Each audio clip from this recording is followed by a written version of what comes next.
Eu gosto que o irmão vem aqui porque aí eu mato a saudade do sotaque de Piracicaba. Fiz faculdade lá em Piracicaba e é um sotaque inigualável. Eles têm uma facilidade de falar inglês que vocês não imaginam. É muito fácil você aprender inglês morando em Piracicaba ou Santa Bárbara do Oeste, como o irmão mora, porque o sotaque é muito parecido.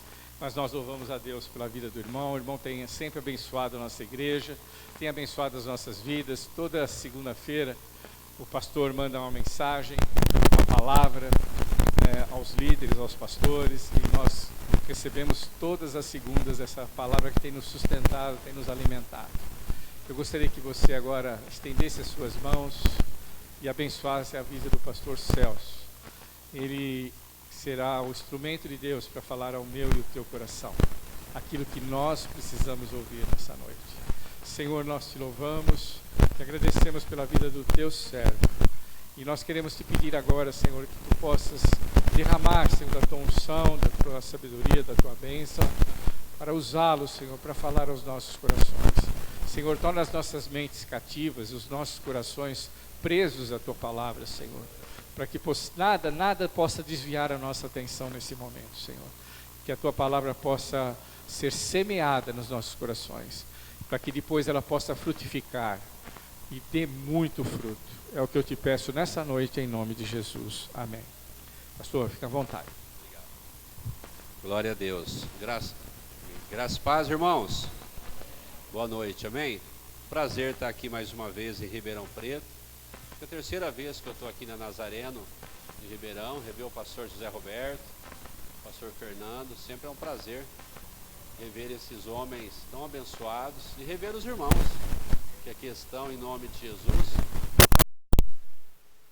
Eu já apresentei o pastor Rafael, meu filho André. Nós pastoreamos uma igreja lá em Rio das Pedras. Nós moramos em Santa Bárbara, mas uma cidade 40 quilômetros, chamada Rio das Pedras, uma mega cidade de 35 mil habitantes.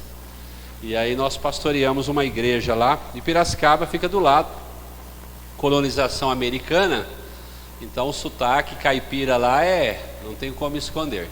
E tá, como o pastor também já apresentou aqui, o Tiagão, Tiago, a Natália, são um casal de amigos aqui de Ribeirão Preto, são da igreja Fé e Vida, do pastor Roberto e da pastora Cleonice, casal de amigos também. E sempre é bom quando a gente vem em Ribeirão Preto, né? Nós passamos tanto aqui nessa Anguera, irmão, vocês não fazem ideia. Desde 2005, de 2005 a 2014, nós íamos 4 vezes no ano para Goiânia. Então isso aqui era, o Graal aqui ficou querido no nosso coração. Que bom agora que a gente pode também ter amigos aqui em Ribeirão Preto, e sempre é gostoso quando a gente pode vir aqui em nome de Jesus. Glória a Deus. Irmãos, os irmãos sabem que a minha área é ensino, e o ensino é abençoado, graças a Deus. Então, para nós ganharmos mais tempo, abra comigo a sua Bíblia, lá em Gênesis, no capítulo 22, por gentileza. Gênesis, capítulo 22. Essa palavra Deus me deu não me faz muito tempo, e na verdade Deus me deu essa palavra na cozinha lá da igreja onde nós pastoreamos.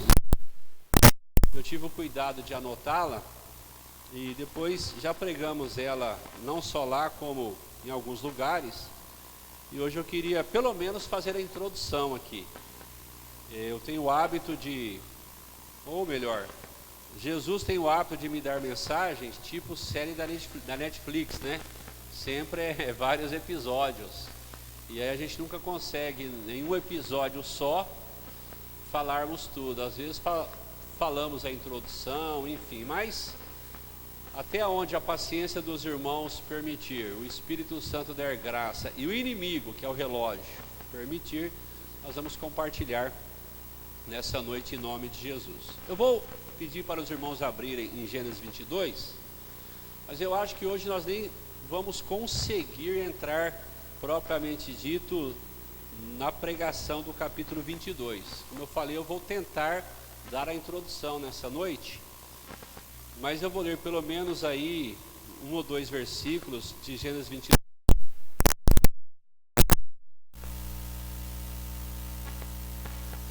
Diz assim: passado esses acontecimentos, Deus submeteu Abraão a uma prova, convocando-o e dizendo: Abraão, Abraão.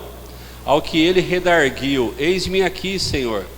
Então Deus lhe ordenou: toma Isaque teu filho, teu único filho, a quem tu muito amas, e vai-te à terra de Moriá, sacrifica-o ali como holocausto, sobre um dos montes que eu te indicarei. Abraão levantou-se bem cedo, selou o seu jumento, e tomou consigo 2 de seus servos, e seu amado filho Isaque. Ele ainda rachou a lenha para o holocausto, e se pôs a caminho rumo ao lugar que Deus havia mostrado. No terceiro dia, Abraão, levantando os olhos, viu de longe o lugar que Deus havia determinado. Abraão ordenou a seus servos: permanecei aqui com o jumento. Eu e o menino iremos até lá, adoraremos e voltaremos a vós. Então Abraão tomou a lenha do holocausto e a colocou sobre os ombros de seu filho Isaque, e ele mesmo levou as brasas para preparar o fogo e o cutelo, enquanto caminhavam os dois juntos. Isaque chamou por seu pai, dizendo: Abraão, meu pai. Ao que replicou prontamente Abraão: sim, meu filho. Então Isaque indagou: eis o fogo e a lenha, mas onde está o cordeiro para o holocausto?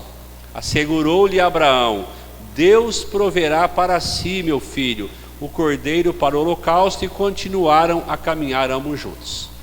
Eu vou tentar dar a introdução aqui nesta noite, então nós talvez nem entraremos propriamente dito na explanação do Gênesis 22. Mas o que eu quero destacar para nós aqui, nessa introdução, se eu fosse dar um título para essa mensagem, e eu dei, eu diria que o título dessa mensagem é: sendo testado, aprovado e suprido pelo Senhor.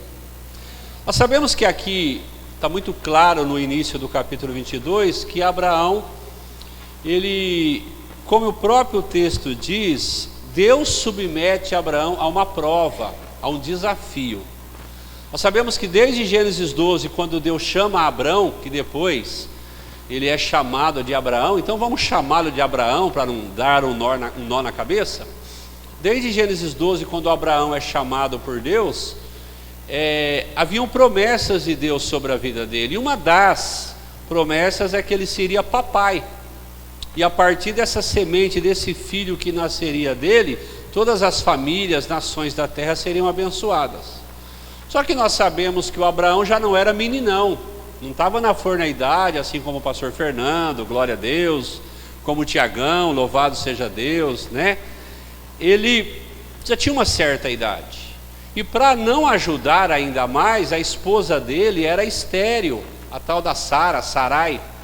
Ela não podia gerar filhos e a medicina da época não conseguiu resolver o problema dela.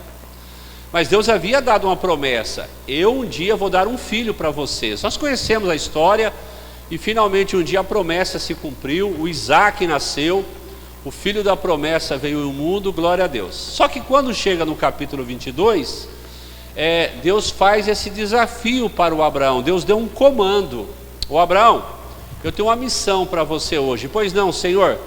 Eu quero que você pegue o seu filho, esse filho bonito que você ama, o filho da promessa, aquele que serve para você mostrar para todos que quando você dizia que eu te daria um filho, muitos riam de você, porque a Bíblia, irmãos, ela é enxuta de detalhes.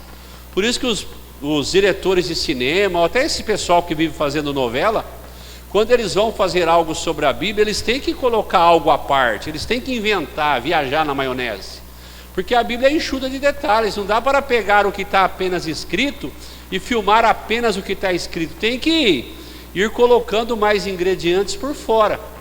Então, embora a Bíblia não diga, irmãos, todas as vezes que o Abraão dizia para todo mundo que Deus tinha dado uma promessa para ele, e que essa promessa dizia que ele teria um filho, irmãos, como nos dias de hoje, quando você fala que Deus te falou algo, e parece impossível, muitos fazem piada e até escarnecem de você, naquela época não era diferente. Ser humano é ser humano desde quando foi criado, irmãos. A capacidade do ser humano de não acreditar, até mesmo na linguagem do outro, de caçoar, ela é antiga. Então o Isaac, ele significava para o Abraão muita coisa, era o cumprimento da promessa de Deus, era uma maneira dele dizer a todos os demais: olha, estão vendo esse rapaz aqui, esse jovem? Eu falava para vocês que Deus tinha me dado uma promessa e está aqui, ó. Só que de repente Deus pede justamente o Isaac como uma prova para Abraão, e a missão era: Abraão, pega o seu filho Isaac, leve-o no alto da montanha e sacrifica-o. Como assim sacrifica-o? Isso mesmo, você vai sacrificar o seu filho como holocausto para mim. Então Deus, ele está dando um comando para Abraão, uma prova para Abraão, e essa prova era oferecer o filho dele, Isaac, como holocausto a Deus. Mas não é nem sobre isso que nós vamos falar agora. Como eu disse, eu vou tentar dar a introdução, e a introdução que eu quero dar é sobre comando de Deus. Deus deu um comando para Abraão. Qual o comando? Oferecer o próprio filho em sacrifício. E quando Deus dá um comando, irmãos, nós só temos duas escolhas: obedecermos os comandos que Deus dá ou não obedecermos. Existem comandos que Deus dá que são talvez menos difíceis de serem obedecidos. Já existem outros comandos, outros direcionamentos que muitas vezes são menos difíceis ou mais difíceis. Mas é justamente aí que está um grande segredo de Deus para as nossas vidas. Irmãos, nós somos crentes, cristãos. Hoje no Brasil somos aí, os números variam entre 50 a 60 milhões de evangélicos, crentes, protestantes, glória a Deus, aleluia. Somos um bom número hoje na nação brasileira, que bom. Hoje nós temos uma igreja ou um salão de igreja, exagerando, praticamente em cada esquina, especialmente aqui no Sudeste, aqui na região Sul, talvez para o Nordeste, não sei, seja um pouco mais diferente, lá para o sertão nordestino, mas nós sabemos que aqui na região Sul-Sudeste, praticamente em cada esquina, exagerando, nós temos um salão de uma denominação evangélica, de uma igreja chamada evangélica, anunciando o evangelho. Nós temos hoje na internet, nós temos hoje nas rádios, na televisão, irmãos, nós temos acesso hoje para todos os gostos e sabores a palavra de Deus. Nós sabemos que outrora não era assim. Nós sabemos que num passado não muito distante, acesso à palavra de Deus era para poucos. Hoje não, irmãos, graças a Deus. Hoje nós espirramos, a presença de Deus vem. Hoje nós respiramos, nós sentimos o cheiro do perfume da presença de Deus. Que bom, graças a Deus por isso. Tudo isso é bom? Lógico que é. Mas o que de fato, irmãos, vai fazer a diferença nas nossas vidas é se nós estamos ouvindo, captando o comando, o direcionamento que Deus nos dá, e se estamos colocando ele em prática. Deus deu um comando para Abraão, como nós dissemos, e o fato é que ele obedeceu. Irmãos, eu não sei se eu estivesse no lugar do Abraão, como que eu me sentiria. Porque se Deus pedir R$1.000 para qualquer um de nós aqui nessa noite, com exceção do pastor Fernando, lógico que é outro nível, louvado seja Deus, mas se Deus pedir hoje, irmãos, R$1.000, R$10.000 para qualquer um de nós aqui, nem sempre é fácil obedecer. Irmãos, quando vou falar de oferta para os irmãos entenderem aonde nós queremos chegar, mas o assunto não é oferta, fique tranquilo. Quando você olha para a sua carteira e vê a tartaruga, nós não temos dificuldade de pegar a tartaruga e trazer no altar a notinha de R$2. E os irmãos já perceberam que a nota mais crente é a tartaruga. Irmãos, ela não perde um culto. Quem é tesoureiro, quem aí faz a contabilidade das igrejas, sabe disso, todo culto. A tartaruga, ela é fiel, ela dá a paz do Senhor, ela está presente. A garoupa, irmãos, é meia rebelde. Os irmãos sabiam disso? A garoupa, de vez em quando, ela desvia, ela abandona a igreja, de vez em quando ela converte de novo e ela volta. Então, quando é a tartaruga que Deus está pedindo, é mais tranquilo, a gente pega os R$2 e abençoa. Quando começa a subir da onça para cima, até chegar na garopa, parece que vai ficando um pouco menos fácil obedecer. Agora imagina se Deus pedisse para nós uma oferta de 10 mil, 50 mil, 100 mil reais. Você durante 20 anos trabalhou numa empresa e foi guardando um pouquinho todos os meses, graças a Deus que você fez isso. E agora você tem 100 mil numa conta bancária e você está planejando fazer algo com esse dinheiro. Um dia, em algum culto por aí, o pregador naquela noite, inspirado pelo Espírito Santo, faz o apelo.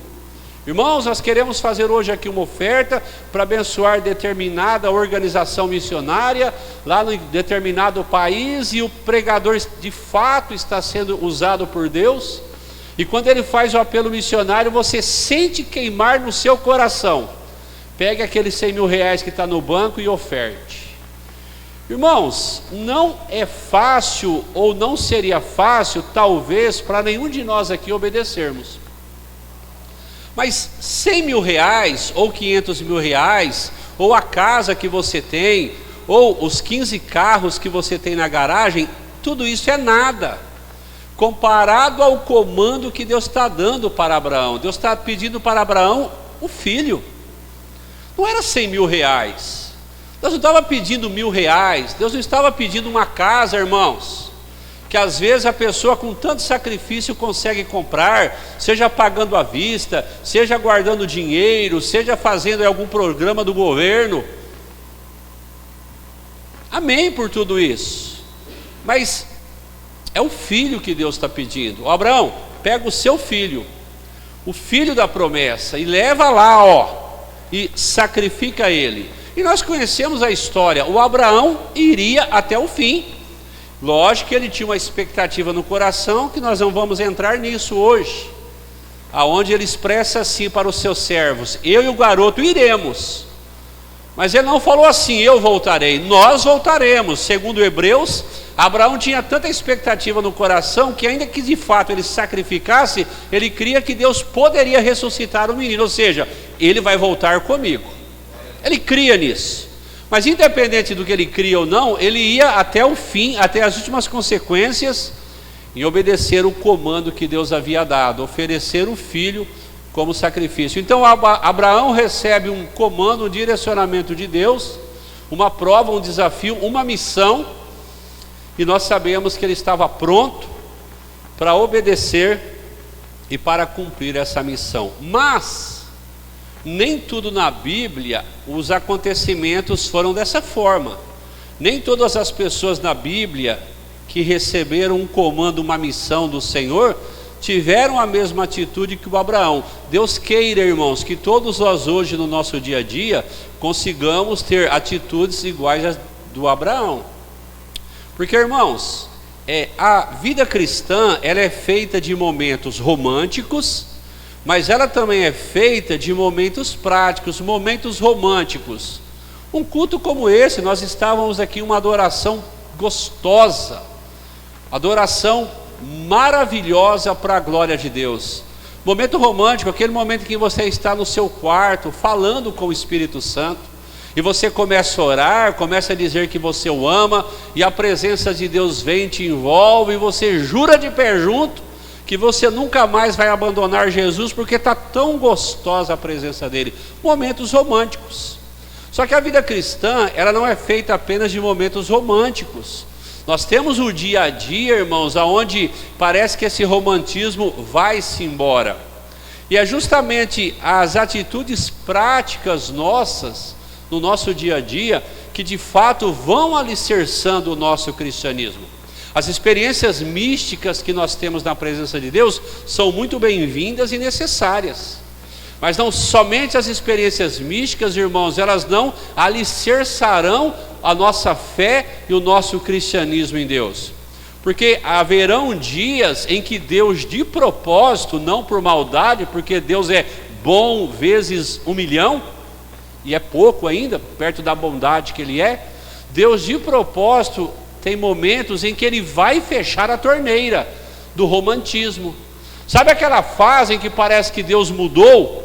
Parece que Deus não mais quer se manifestar na sua vida. Ele não mudou, Ele está tão presente quanto antes, mas Ele fechou a torneira para alicerçar o nosso cristianismo, não apenas em experiências místicas, necessárias, bem-vindas, mas alicerçarmos não apenas nisso. E aí, irmãos, é quando a prova prática começa a ser manifesta. Você olha para cá, parece que Deus não está. Você olha para lá, parece que Deus não está. Mas como o alicerce foi muito bem feito, com romantismo ou sem romantismo, você segue firme na presença de Deus, porque o alicerce foi bem feito. E o alicerce, irmãos, da nossa vida cristã, ele passa por termos esses momentos na presença de Deus e passa pelo alicerce da palavra de Deus, das escrituras sagradas em cada um de nós. Nós temos falado muito sobre isso ultimamente, que é de suma importância nós, igreja evangélica, urgentemente, irmãos, voltarmos às escrituras sagradas. Irmãos, nunca na história da igreja evangélica, existem muitas exceções por aí, e eu estou numa casa que é exceção, graças a Deus. Sei que é um lugar aqui que de fato é uma igreja que busca a palavra de Deus, mas irmãos, de maneira geral, nós nunca vivemos uma igreja evangélica no Brasil tão fora da palavra de Deus, tão distante da verdade do evangelho. Hoje nós temos vivido o relativismo, onde é a sua verdade contra a minha. Irmãos, não existe a minha verdade e a sua verdade, existe a verdade única da palavra de Deus. A pergunta não é quem está certo ou quem está errado, a pergunta ou a afirmação é única, é a palavra de Deus quem está certa. Então, ou nós voltamos urgentemente para a palavra de Deus, irmãos, ou nós formatamos tudo que já aprendemos e deixamos que a Bíblia ensine para nós a verdade que só ela tem, ou engano que em alguns lugares do sistema evangélico já entrou, ele vai continuar entrando, e cada vez mais a igreja que deveria ser o sal e a luz do mundo, tem infelizmente não só se conformado, como muitas vezes praticado o estilo de vida estragado da sociedade não conhecedora de Jesus. Nós temos dito ultimamente, irmãos, que por algum momento a igreja evangélica achou que ela podia servir a Jesus e ser amiguinha do mundo. Irmãos, não tem como. É impossível servir a Jesus de verdade e sermos amigos da sociedade não conhecedora de Jesus. A sociedade não conhecedora de Jesus, nós temos que amá-la. Nós temos que amar os pecadores. Só que amar os pecadores, irmãos, não é ficar alisando o pecador. Amar o pecador é dizer: ei pecador, eu amo você, e por te amar eu vou dizer a verdade para você. Deus amou o mundo de tal maneira que deu seu Filho unigênito, para que todo aquele que nele crê não pereça, mas tenha vida eterna. Porquanto Deus enviou seu Filho ao mundo, não para que condenasse o mundo, mas para que o mundo fosse salvo por ele. Mas meu amado pecador não conhecedor de Jesus, aquele que crer e for batizado será salvo, mas se você não crer, você já está, você não será, você já está condenado, porquanto você não crê no nome do unigênito Filho de Deus. Então amar os pecadores, irmãos, não é ficar beijando o pecador, é dizer a ele a verdade do Evangelho. Atos capítulo 3, o apóstolo Pedro, cheio do Espírito Santo, ele se coloca perante toda uma galera que ali estava, e no alto do sermão de Pedro ele fala mais ou menos assim: arrependei-vos, pois, e convertei-vos, para que sejam apagados, cancelados os vossos pecados, e venham assim os tempos do refrigério pela presença do Senhor. Irmãos, ele não ficou prometendo melhoria de vida. Olha, a sua vida vai melhorar. Isso é consequência, isso é Deus quem faz. Ele foi justamente aonde ele deveria ter ido. É dizer àquela plateia: ou vocês se arrependem dos seus pecados, ou mesmo Deus amando vocês, vocês vão queimar eternamente no fogo do inferno. Então nós precisamos, pela graça de Deus, entender que servir a Jesus não nos habilita, não nos autoriza a sermos amiguinhos da sociedade não conhecedora de Jesus. Então Abraão, ele recebe o comando de Deus e ele obedece. Mas, como eu disse, tem outros personagens na Bíblia que talvez não tiveram a mesma postura. Volto a repetir: Deus queira que nós, em nome de Jesus, consigamos, pela graça de Deus, obedecermos os comandos e direcionamentos que Deus vai nos dar e como dar, irmãos.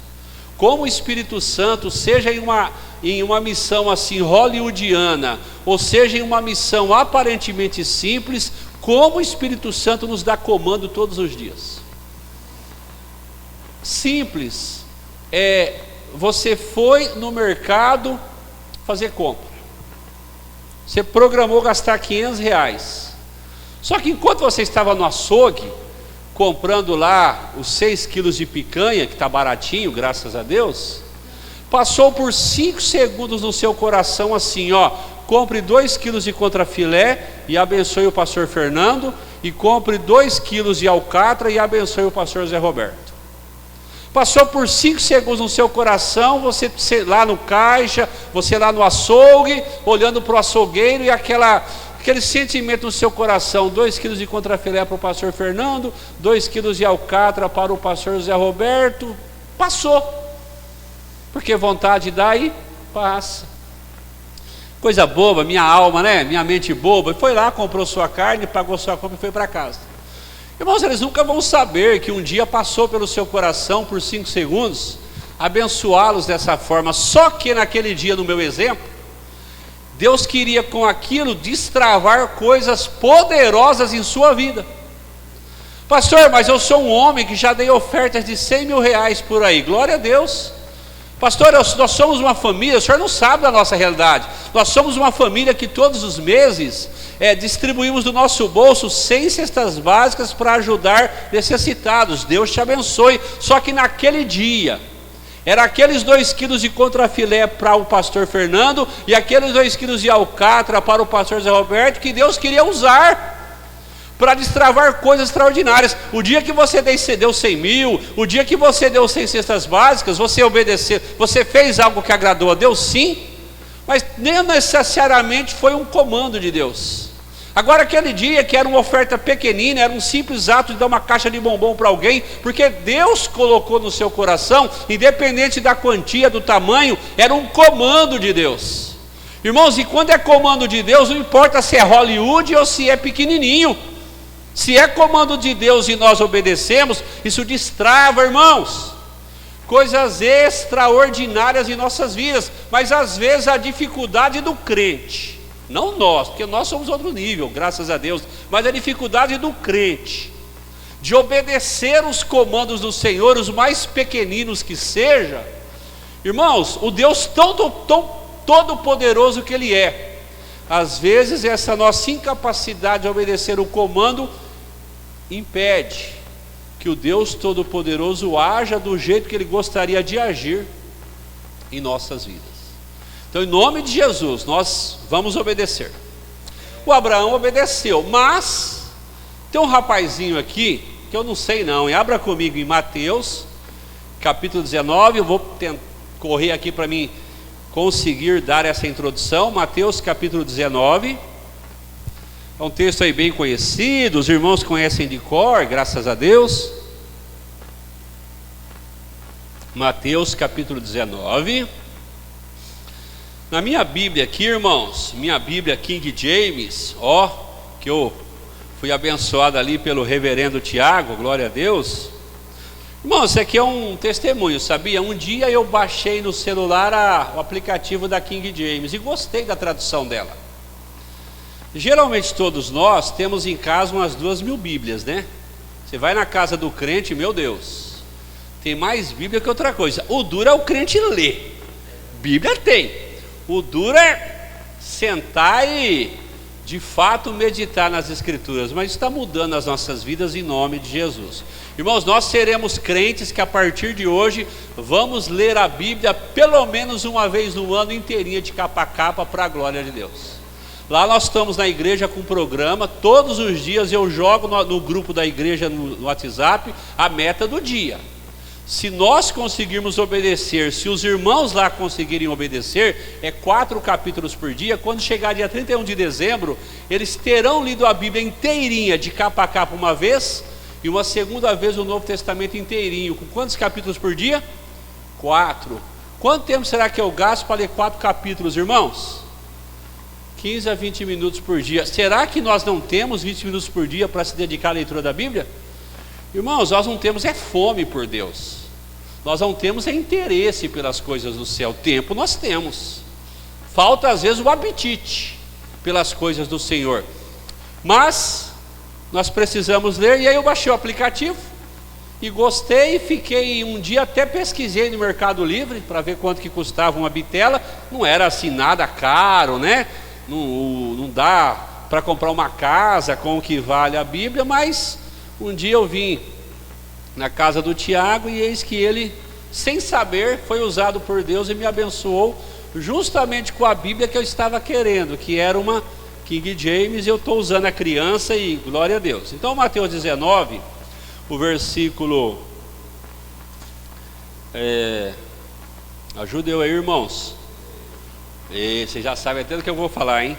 Mateus 19, 16, eis que alguém chegou perto de Jesus e consultou-o: mestre, que poderei fazer de bom para ganhar a vida eterna? Questionou-o Jesus: por que me perguntas a respeito do que é bom? Há somente um que é bom. Se queres entrar na vida eterna, obedeça aos mandamentos. Ao que ele então diz para Jesus: bom, sendo assim, Jesus diz para ele: não matarás, não adulterarás, não furtarás, não darás falso testemunho, honra teu pai e tua mãe, e amarás o teu próximo como a ti mesmo. Então Jesus falou assim: rapaz, você de fato quer a vida eterna? Você deve guardar os mandamentos. Quais? Ele perguntou. E Jesus então falou uns 5, 6 dos 10 mandamentos. Jesus fala ali uns 5, 6 mandamentos. E ele então responde para Jesus no 20: a tudo isso tenho obedecido. O que me falta ainda? Bom, Jesus, se para alcançar a vida eterna o Senhor está me dizendo que é necessário obedecer essa meia dúzia de mandamentos, então já estou garantido no céu, porque é isso que o Senhor está me dizendo. Eu obedeço, eu pratico desde quando eu era criança. Ou seja, o jovem rico estava se entendendo, estava ficando caracterizado pelo que Jesus fala como o cara mais crente da igreja, porque aquilo que Jesus disse que era necessário, ele falou: olha, desde criança isso aí eu faço como poucos, mas ainda me falta alguma coisa. Ele abriu o bocão para continuar a conversa. Me falta ainda alguma coisa, Jesus? Já que ele perguntou, irmãos, Jesus responde, 21: se queres ser perfeito, vai e vende os teus bens, dá o dinheiro aos pobres e terás um tesouro no céu. Depois você vem e segue-me. Ele pergunta para Jesus: me falta alguma coisa? Bom, já que você perguntou, pega toda a fortuna que você possui, dê aos pobres, e aí depois você vem e me segue. Só que o texto vai dizer que ao ouvir essa palavra, a minha versão fala assim no 22, ao ouvir essa palavra, o jovem afastou-se pesaroso, pois era dono de muitas riquezas, mas muitas. Irmãos, o cara tinha grana, o cara tinha dinheiro para dedéu, como se diz. E foi o que Jesus então falou para ele: dê aos pobres, venda, dê tudo aos pobres, e aí você vem e me segue. Jesus oferece para ele 3 coisas, irmãos. Olha só, Jesus, Deus lá atrás, deu uma missão para Abraão: pegar o filho da promessa e oferecer em sacrifício. E Abraão deu no texto que nós vemos para nós todas as provas de que ele ia obedecer na íntegra o que Deus havia comandado. Jesus está dando um comando, uma missão, um desafio para o jovem rico: se desfazer de toda a sua fortuna financeira, material, dar aos pobres, e depois ele vinha e seguia Jesus. Mas toda essa história começa porque ele chega até Jesus e faz uma pergunta: bom mestre, o que eu posso fazer, o que é necessário ser feito para que eu herde a vida eterna? Irmãos, na minha particularidade, eu acredito na sinceridade desse rapaz. Eu acredito que de verdade ele queria a vida eterna. Eu não acredito que ele estava sendo hipócrita. Ele de fato interessou-se pelo assunto eternidade. Só que de repente Jesus entra em um nível de desafio que foi maior talvez do que a real fome ou o real desejo que ele possuía pela eternidade. Porque Jesus disse o que nós lemos: desfaça-se da sua riqueza e dê aos pobres. E em todo esse enredo, Jesus fala para ele assim, ó: você quer ser perfeito? Venda, dê aos pobres, você terás um tesouro no céu, depois você vem e segue-me. Irmãos, ele ia se desfazer de coisas materiais, ok, ele ia se desfazer de uma boa fortuna, ok, mas Jesus está dando como troca, como promessa de recompensa, perfeição, a eternidade, ser um seguidor de Jesus e adquirir um tesouro no céu. Pastor, por que o jovem rico não aceitou a proposta de Jesus? Porque ele é, irmãos, infelizmente uma figura do que tem sido, infelizmente, a maioria dos chamados evangélicos hoje. Que Deus nos ajude a que não cheguemos a ser dessa forma. Eu costumo dizer, irmãos, que uma coisa é o que os pregadores dizem, com todo respeito a nós pregadores. Uma coisa é o que nós falamos, outra coisa é o que a Bíblia diz. Quando é que eu digo amém para o pregador? Quando aquilo que o pregador diz é concordante com a palavra de Deus. Irmãos, pregadores eloquentes tem de quilo por aí. Pregador fera, o Brasil está cheio. É um mais eloquente, um mais hábil nas palavras do que o outro. Mas, irmãos, o que nós estamos precisando, o que a igreja está precisando, não é de necessariamente pregadores eloquentes apenas. Glória a Deus pela eloquência que Deus dá aos seus pregadores. Louvado seja Deus pela habilidade da comunicação que Ele tem dado aos seus pregadores. Mas o que de fato nós estamos precisando não é apenas da eloquência, mas é de pregadores, irmãos, que anunciem a verdade do Evangelho, mesmo que essa verdade machuque, mesmo que essa verdade fira, mesmo que essa verdade confronte, porque o Evangelho é confronto. Quando nós pegamos em Mateus a Apocalipse e respeitamos a hermenêutica, a exegese da Bíblia, nós não encontramos, irmãos, promessas como essa: venha para Jesus e toda a sua vida vai se tornar Não, os pregadores falam isso, porque eles querem atrair gente para a igreja e segurar o povo na igreja, mas a palavra de Deus é confronto. Irmão, João capítulo 6, nós conhecemos o texto. Jesus tinha acabado de multiplicar pães e peixes. Que milagre, irmãos. Eu malemar, irmãos, curei uma dor de cabeça na minha vida até hoje. Eu acho que eu já curei uma dor de cabeça, não sei. Eu não sou um pregador assim tão poderoso, igual o pastor Fernando, igual o pastor Zé Roberto. Eu sou fraquinho, irmãos. Pastor Celso é muito fraquinho, Deus tenha misericórdia de mim. Eu acho que uma dor de cabeça Deus já me usou para curar, exagerando. Mas Jesus, irmãos, Ele operou um milagre de multiplicar pães e peixes. Ele fez algo assim além do natural, Ele foi além de toda a natureza humana. Ele pega 5 pães e 2 peixes e alimenta 20.000 pessoas e ainda sobeja 12 cestos. Irmãos, o povo nessa hora falou assim: esse é o cara, nós vamos seguir Jesus, nós não largaremos mais dele. Até eu, irmão, se estivesse lá, eu ia na hora entrar para o clube de Jesus. Com todo respeito à expressão, eu também ia entrar para a gangue de Jesus, eu ia ser da turma dele, porque quem não quer seguir um cara que multiplica pães e peixes? Meu Deus, que poder! Só que quando você continua no capítulo 6, Jesus sai do modo operador de milagres. Tem uma mensagem que Deus me deu, eu falo assim: quem é Jesus para nós? E eu falo sobre isso. É uma outra história, mas não vou falar sobre o Jesus operador de milagres.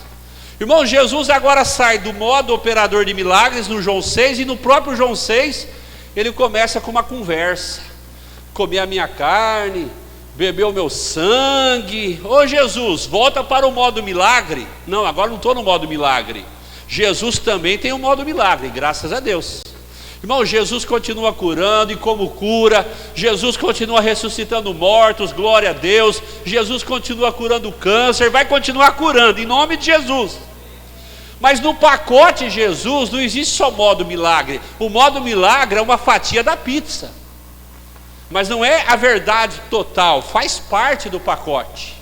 E aí Jesus sai do modo milagre e começa agora essa conversa: comer da minha carne, beber do meu sangue. Os irmãos conhecem a história. De repente os discípulos observaram que uma galera, irmãos, o culto começou a esvaziar. Os crentes começaram a ir embora do culto do pastor Jesus.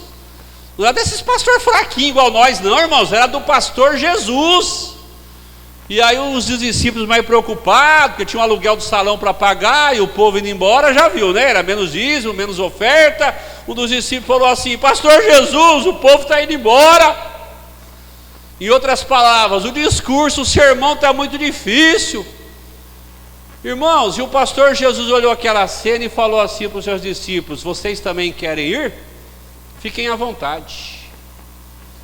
E aí o Pedro, irmão, sempre o Pedro, que só o Pedro para ter essas ousadias, olhou para Jesus e falou: mas para onde? Eu até estou com vontade de ir, Jesus. O senhor não força muito não. Eu até estou com vontade de ir, porque está difícil o sermão hoje, Jesus. O negócio de comer da tua carne, beber do teu sangue. Jesus, estava tão gostoso só pão e peixe. Mas para onde eu irei? Se só o Senhor tem palavra que conduz à vida eterna. Irmãos, a vida eterna será maravilhosa, mas tem os preços, tem os custos. Então o jovem rico, irmãos, quando recebe essa proposta, perfeição, ter um tesouro no céu e tornar-se um seguidor de Jesus, ele fez a conta. Ele falou: abandonar toda a minha riqueza material para ganhar tesouro no céu, perfeição e ser um seguidor de Jesus e a eternidade, não sei se vale tudo isso não. E infelizmente escolhe não obedecer o comando, a missão, a prova, o desafio que Jesus havia dado para ele. E provavelmente foi queimar no fogo do inferno, porque alguns estudiosos, aí é axiologia, pode ser que sim, pode ser que não. Alguns estudiosos dizem que quando no ano 70 o tal do Tito, general Tito, invadiu Jerusalém e fez um estrago, e onde os números variam, mas fala-se que mais de 1 milhão de judeus perderam a sua vida nessa ocasião, que esse tal de jovem rico estava lá no meio. Ou seja, a sua fortuna ficou para que o Império Romano usufruísse, mas ele talvez foi queimado no fogo do inferno, porque naquele dia perdeu a oportunidade de obedecer o comando da voz de Jesus para ele, que era se desfazer das suas posses materiais por um comando de Deus. Irmãos, não é para ninguém sair jogando fora os carros que tem, mas se houver um comando do Senhor, obedeçamos. Não é para ninguém ir no banco, pegar os 100 mil reais e abençoar alguma organização missionária ou a própria igreja local, mas se houver um comando de Deus, obedeçamos, porque a obediência aos comandos do Senhor que vão destravar e fazer a diferença nas nossas vidas, em nome de Jesus. Então Abraão obedeceu, o jovem rico não obedeceu. Ele recebe um comando específico que foi para ele, ele não obedece. Agora, o que é mais custoso, irmãos? Se abrir mão de toda a fortuna terrena ou oferecer o próprio filho em sacrifício? Irmãos, nós que somos pais, não tem dinheiro, não tem ouro. Irmãos, um pai ou uma mãe, ele pode ter 1 trilhão de euros, não é reais não, ele pode ter 1 trilhão de euros numa conta. Mas se o médico falar assim, para operar seu filho, se eu operar seu filho agora, eu garanto que ele vai viver até os 100 anos. Mas se eu não operar, ele morre daqui 10 minutos. Quanto custa 1 trilhão de euros? Irmãos, na hora. Um pai e uma mãe fala: pode sacar lá, porque a vida do meu filho vale muito mais do que 1 trilhão de euros. O que Deus pede para Abraão, irmãos, nem de longe e nem de perto, era tão pequenino como Deus pede para o jovem rico. Só que o jovem rico ficou preso a coisas palpáveis, e esse tem sido um problema nosso.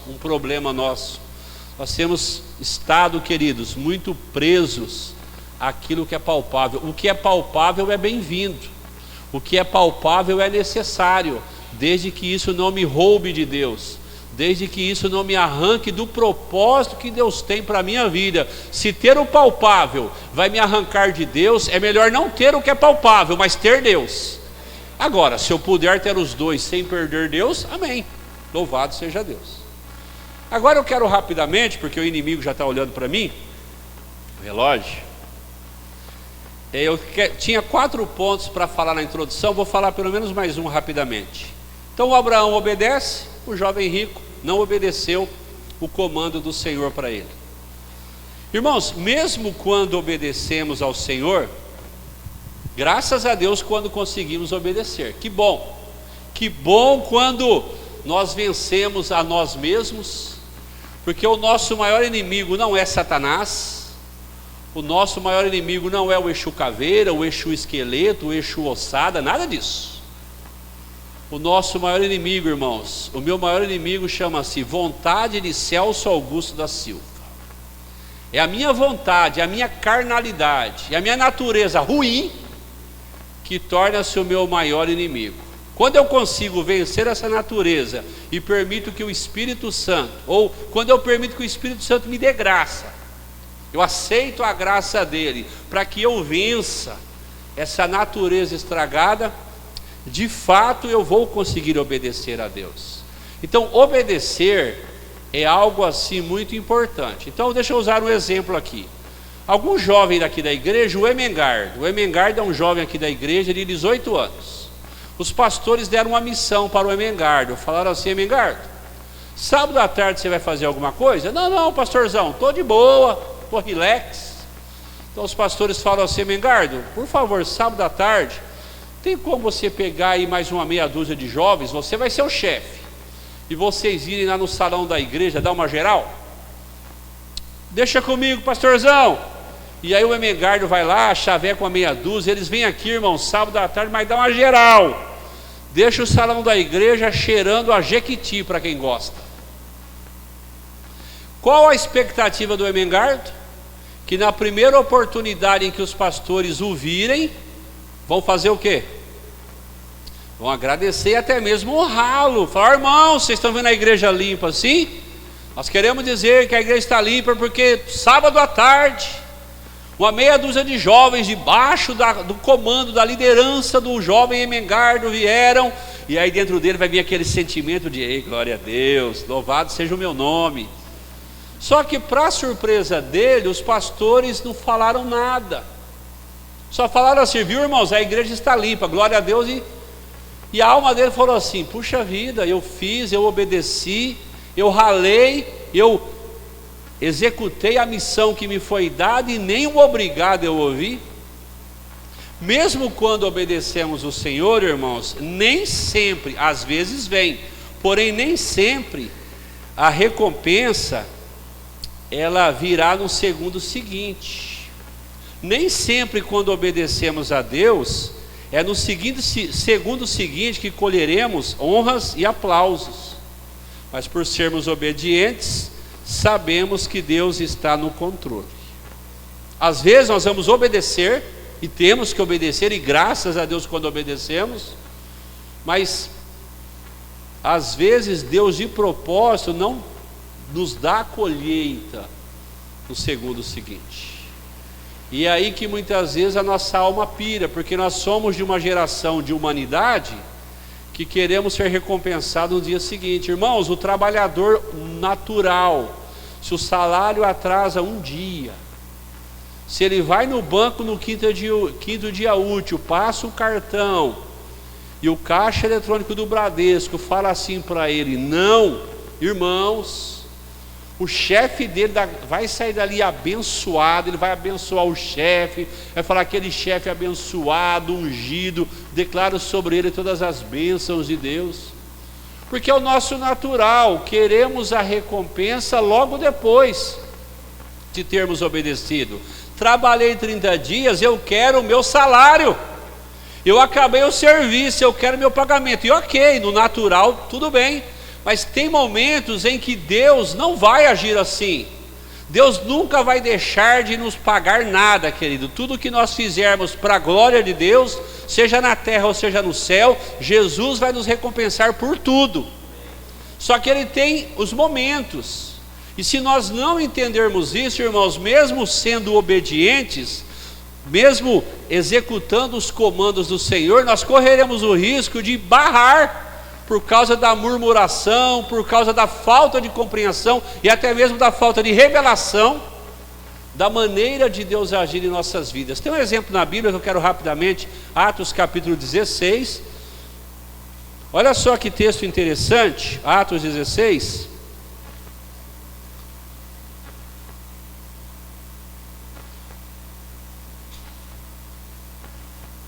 Olha só, versículo 6 em diante. E viajando por toda a região da Frígia e da Galácia, Paulo e seus companheiros de ministério foram impedidos pelo Espírito Santo de pregar a palavra na província da Ásia. Paulo e sua galera estavam indo, tudo organizado, para pregarem a palavra na província da Ásia. Porém, o Espírito Santo, que é quem manda, que é quem de fato deveria dirigir as nossas vidas, ele falou: não é para lá que vocês irão. Versículo 7. Quando avizinharam-se da região da Mísia, procuraram subir até Bitínia, mas também, ou seja, de novo, o Espírito de Jesus não lhes permitiu. Por 2 vezes Jesus, o Espírito Santo, barra eles. 8. Então, contornando a Mísia, desceram para Troade. Durante a noite, Paulo teve uma visão. Nela, um homem da Macedônia em pé rogava-lhe: passa a Macedônia e ajuda-nos. Imediatamente após ter recebido a visão, preparamo-nos para partir rumo a Macedônia, concluindo que Deus nos havia chamado para pregar o Evangelho aos macedônios. Então, Paulo entendeu que o Espírito Santo queria que ele atravessasse a Macedônia, porque é lá que Deus tinha uma missão para ele.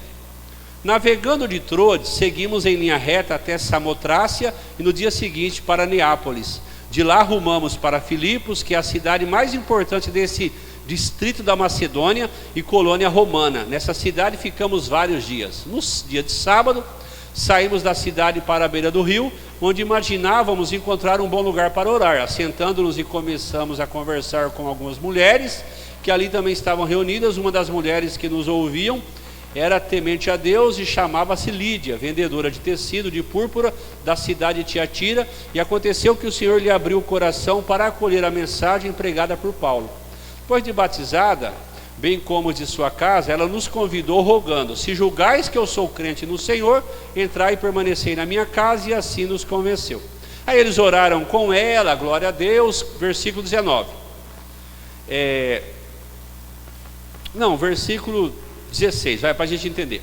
E aconteceu que, indo nós para o lugar de oração, nos saiu ao encontro uma jovem escrava que estava tomada por um demônio, que usava ela para prognosticar eventos futuros. Dessa forma, ela arrecadava muito dinheiro para os seus senhores, por meio de adivinhações. Olha só a história.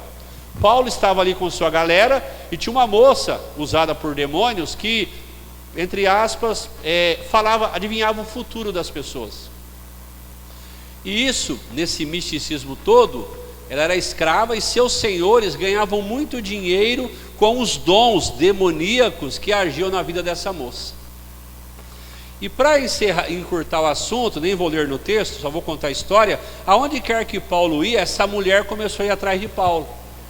Só que quando ela ia atrás de Paulo, irmãos, ela falava mais ou menos assim: olha, esses homens que estão aí anunciando para você são homens de Deus.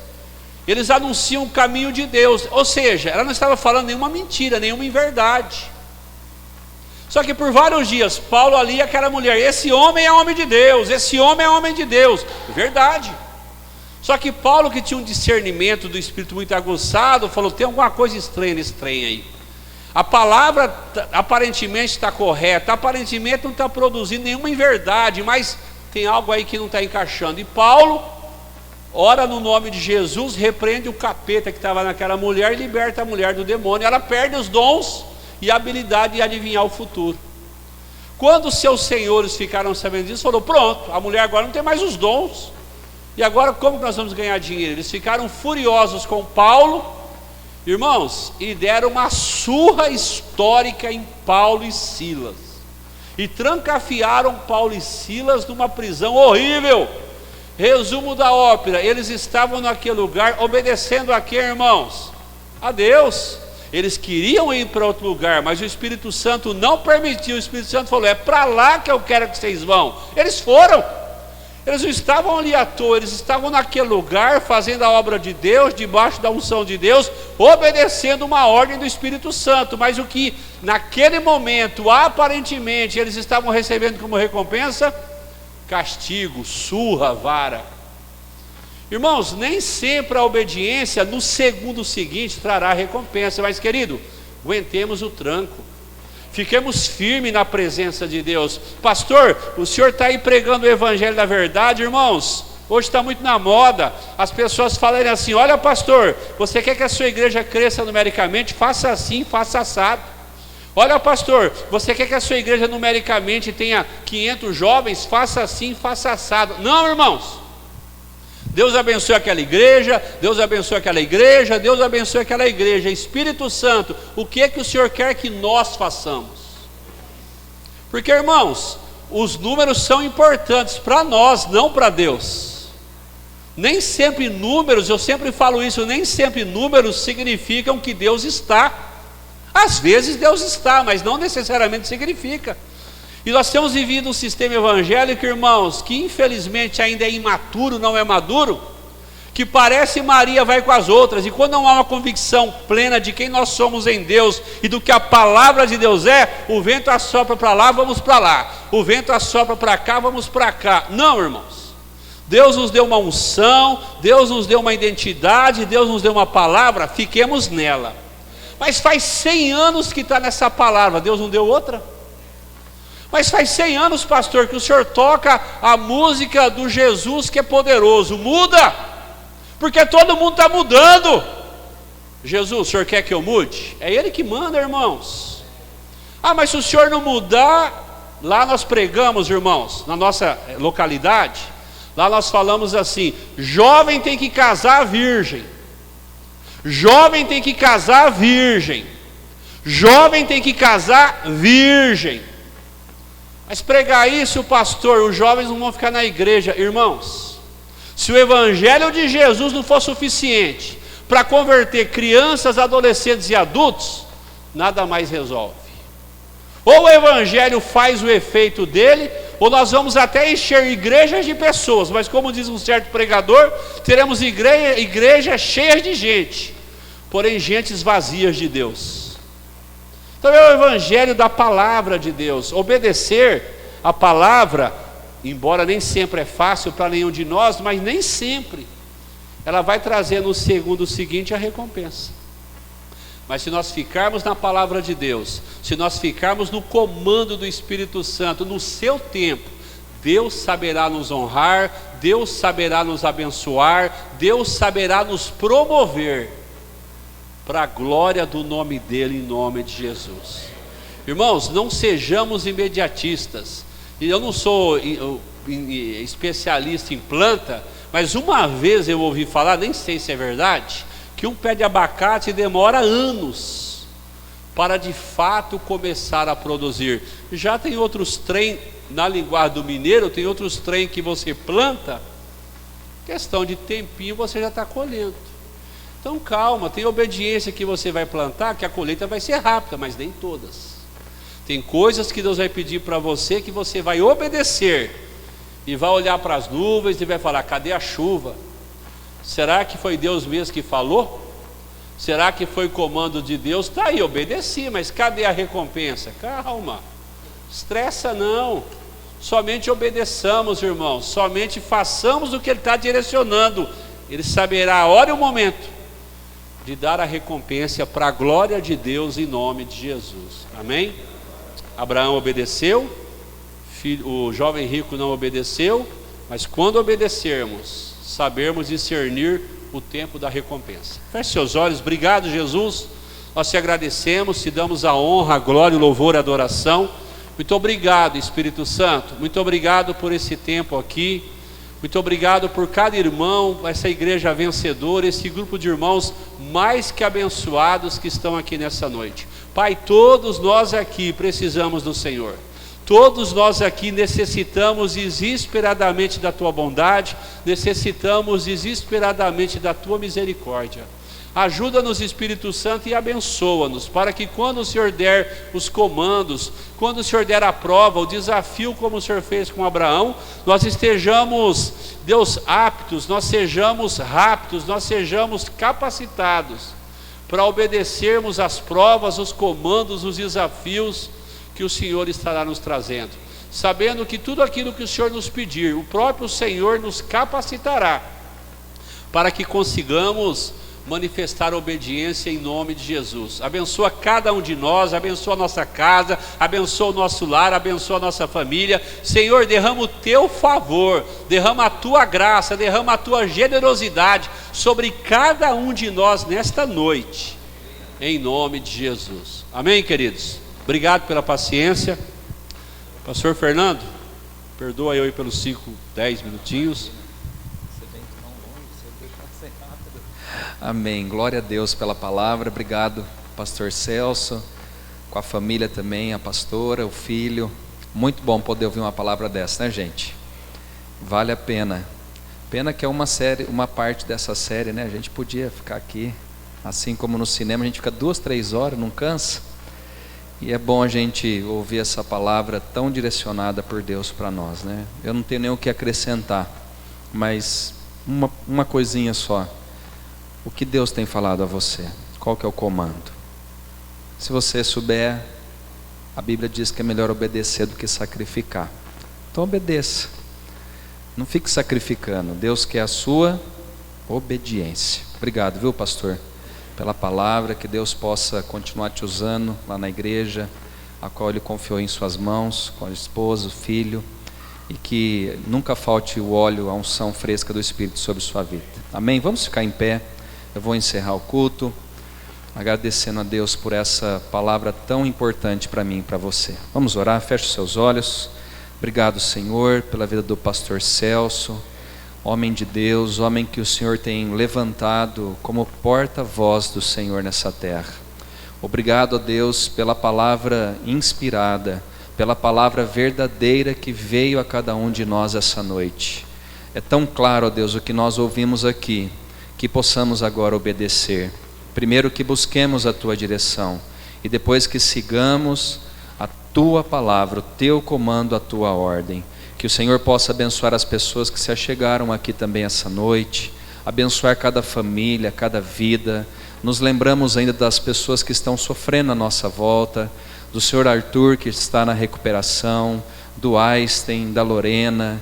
Pai, abençoa essas pessoas que estão enfermas, internadas, e que o Senhor derrame da Tua graça, da Tua bondade sobre cada um deles. Abençoe o Walter também, que eu fui visitar com o Dimas ontem. Coloca a Tua mão sobre aquele homem e completa a Tua obra no coração dele. Abençoe as famílias que estão aqui reunidas também. Nós te damos graça por essa noite tão especial para cada um de nós. Nos leva agora em paz, em segurança. Guarda o pastor Celso, que voltará para a sua terra, para a sua cidade, juntamente com a sua família, e cada um de nós também. Que o amor do Pai, a graça redentora do Filho e as doces consolações do Espírito Santo sejam sobre nós hoje, para todos sempre. Amém e amém. Deus abençoe. Não vá embora sem cumprimentar quem está ao seu lado, e um ótimo final de semana para todos, em nome de Jesus.